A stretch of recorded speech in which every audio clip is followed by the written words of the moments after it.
Klodi dhe Eliona përfundojnë të përplasur në mes të oborit për një çështje që fillimisht dukej e vogël, cigaret. Gjithçka nisi kur Klodi e pyeti Elionën pse kishte marrë një cigare pa pyetur dhe pse nuk kishte respektuar rregullin që kishin vendosur si grup. Zëri i tij nuk ishte domosdoshmërisht agresiv, por Eliona e ndjeu tonin e tij të rënd dhe menjëherë u tensionua. Eliona tenton t'i shpjegoj se ajo s'kishte pasur qëllim të keq dhe se kishte menduar se nuk do shqetësohej askush, por Klodi vazhdon t'i thotë se ajo duhet të jetë më e kujdesshme dhe t'i mendojë gjërat para se të veprojë. Ndërkohë, disa banorë të tjerë shikojnë nga larg. Duke kuptuar se situata po nxehej, sa më shumë fliste Klodi, aq më shumë Eliona ndihej e ngarkuar.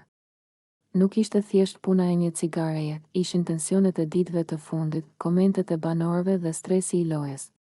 Papritur, zëri i saj dridhet dhe sytë i mbushen me lodh. Ajo ul kokën dhe shpërthen duke qarë, duke thënë se ndihet sikur gjithçka që bën keq kuptohet dhe se nuk ka dashur të ofendojë askënd. Klodi mbetet i befasuar. Ai nuk e kishte imagjinuar që reagimi i Elionës do shkonte kaq larg. Hesht për një moment, e shikon dhe qetësohet.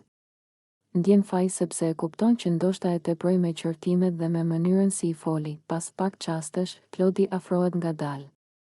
Zëri i tij ndryshon krejtësisht, ajo ashpërsia zhduket. Ai i ulet pranë, i thot me një ton më të butë, Eliona, mos u mërzit kaq.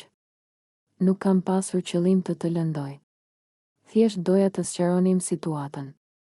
Nuk e kam me ty, ai përpiqet ta qetësoj, duke i thënë se ndonjëherë edhe ai stresohet dhe flet pa menduar mirë, por nuk ka asnjë problem personal me të.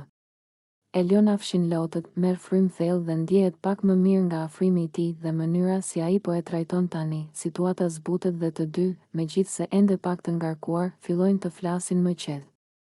Banorët nga larg e shohin që tensioni u ul dhe e kuptojnë që mes Klodit dhe Elionës kishte qenë thjesht një keqkuptim.